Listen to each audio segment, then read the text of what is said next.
Hi, I'm Rob, and in this Gems of War video, I'm going to show you a really cool team you can use for this faction assault in Eldrazhor, with a couple of options as well if you don't have one or two of the troops I'm going to use. Now at tier 1 there is the Potion of Enchantment, very useful indeed. All your troops start enchanted at the start of each and every battle for this event only, but if your horde level is at level 100 or above in Eldrazhor, you will already have one stored, so no need to actually buy it from there.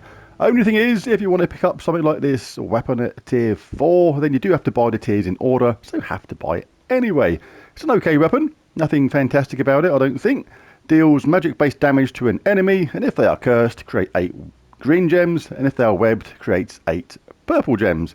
The trouble is with that amount of gems, it's not really guaranteed to get a match or a 4 match, and you can actually set up the enemy, so it's not the kind of weapon I generally like to use myself, but hey, it's another weapon from another kingdom which can help progress your kingdom, so probably pick it up anyway. Right, on to the team itself.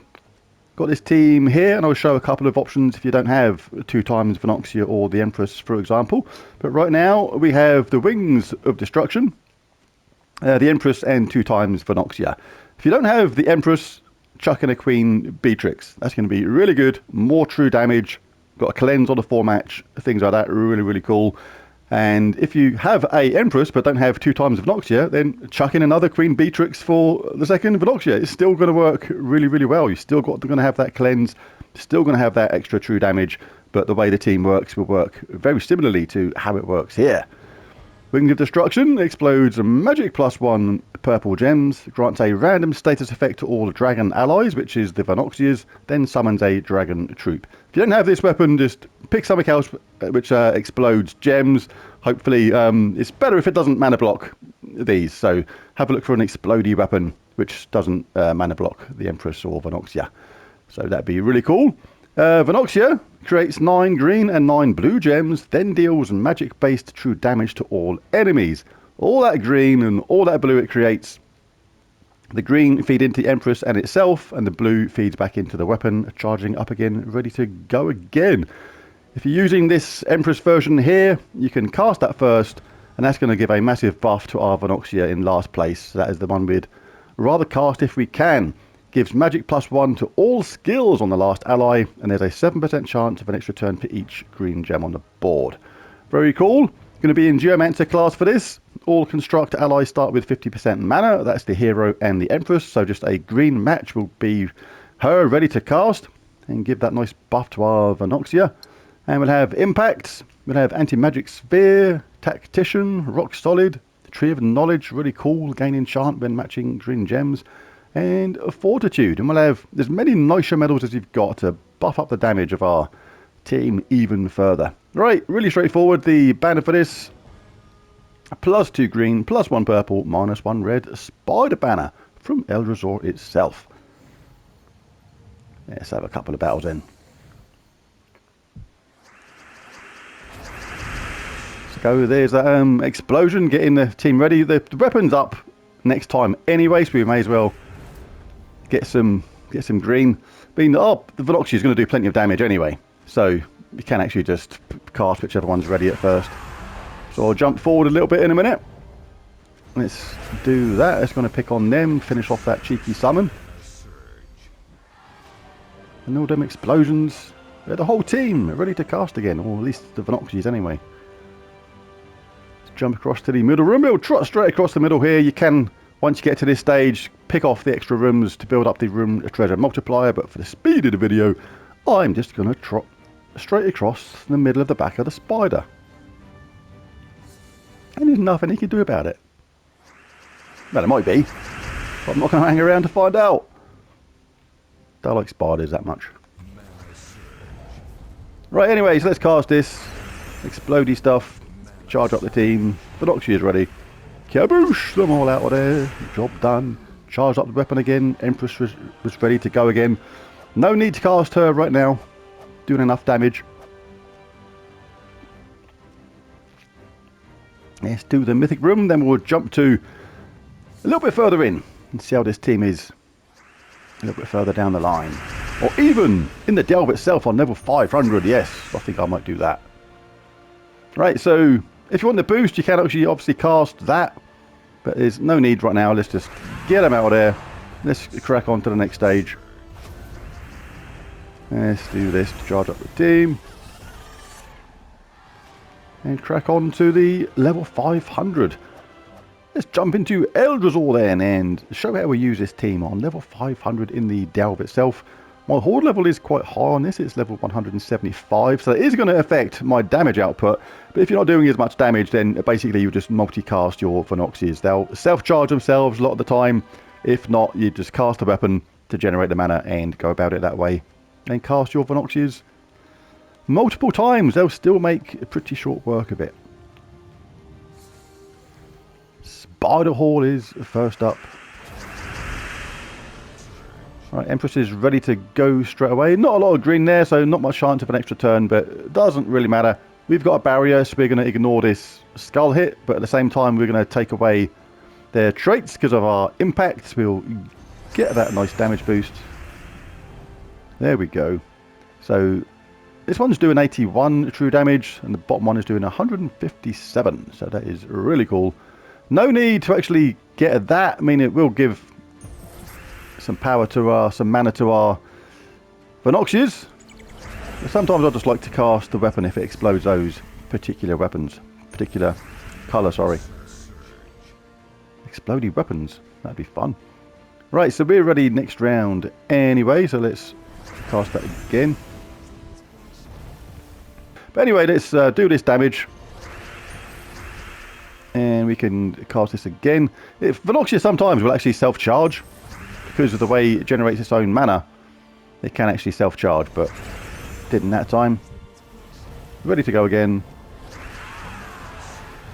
And we can use the last Venoxia to finish off that. A little bit, or less damage that it does than the bottom one is enough to finish off that enemy. Right. Next stage. Again, just going to trot straight across the middle. Goblin Throne Room.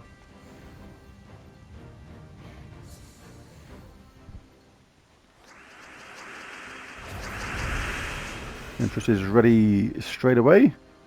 Can't make any use out of that hourglass gem though, so got a barrier, may as well cast the Empress, get that a nice boost. Let's pick up some more green. Let's cast that again and get a second boost on that. 234 true damage to all enemies now. Like I say, if you don't have the Empress, then just roll with the 2 Venoxias with a Queen Bee. Or Queen Bee with 1 Venoxia and the Empress. Whatever you've got. Still going to work really well. Right, it's a nice smattering of purple everywhere. So this is a pretty good cast for the weapon. Even though we got a bit unlucky with the mana drops afterwards. Alright, let's get our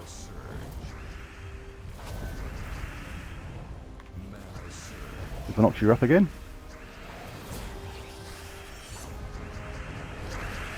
Do loads of damage. Didn't self-charge again, that was a bit unlucky. You can do this one, but it's not going to wipe everybody out, so you're better off actually just being a bit patient. Charging up the bottom Venoxia again. And then, again, it's worked out that this lower powered Venoxia actually works out just nice to finish off the team.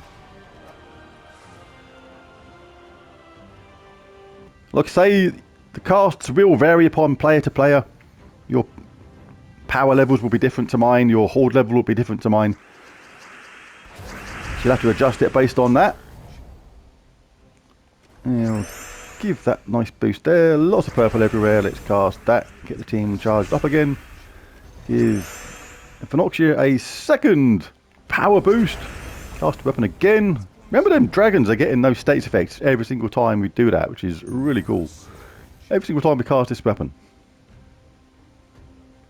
Right, so what we got going on? We've got a barrier, so we don't need to worry about that skull hit. I don't care about the skull hits really. Let's get some green. Ah, she's been webbed. It's a bit annoying. Doesn't matter. Doesn't matter. Let's go Venoxia crazy.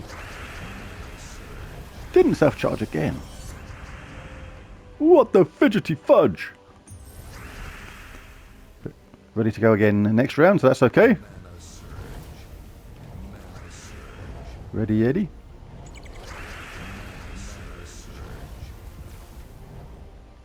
Do we have any nice drops anywhere? That'll do. Kyaboosh!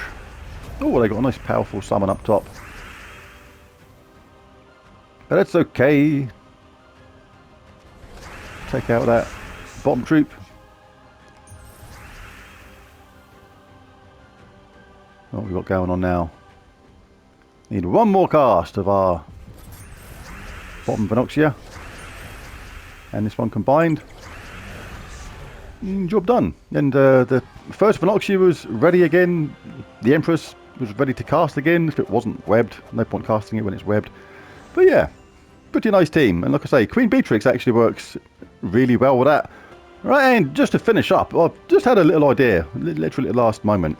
Watching how that first Venoxia, the one that didn't get the extra power, sort of worked with that team. I might actually be tempted to put Queen Bee in that team anyway, so it'd be Wings of Destruction, the Empress, Queen Bee, Venoxia, because that cleanse from Queen Bee is really handy. The only other thing I might do apart from that is maybe change the weapon to a weapon which used brown at the same time, because then you're going to benefit from the brown that Queen Bee generates at the same time. If there's an exploding weapon which uses blue and brown, then that is really, really cool. So there it is. There's the video. If you found it useful or helpful, it'd be really cool if you press that like and subscribe button. It really does help. But most of all, thanks for watching, and I'll catch you again next time. Bye for now.